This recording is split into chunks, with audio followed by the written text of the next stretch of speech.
Yep. Yeah, Well, here's unfortunately. another passage. Romans 6:16-23. Do you not know that when you go on presenting yourselves to someone as slaves for obedience, you're slaves of the one whom you obey, either of sin leading to death or of obedience leading to righteousness? Right there.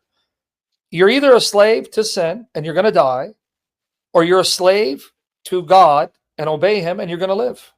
But thanks be to God that though you were slaves of sin, you obeyed from the heart that pattern of teaching to which you were given over. So when we taught you, you obey it because you've been set free from slavery to sin, but you've now been made a slave of God.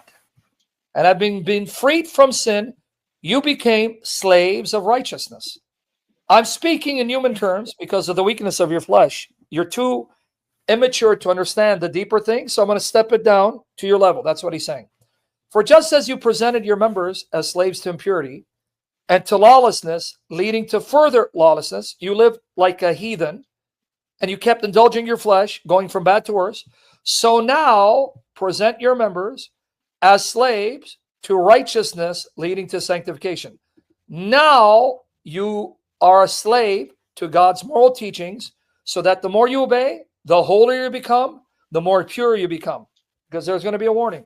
For when you were slaves of sin, you were free in regard to righteousness. Meaning, when you lived for your flesh, you could care less about holiness and righteousness and purity. You didn't even care. You went and got drunk, got high, slept around. Therefore, what benefit were you then having from the things of which you are now ashamed?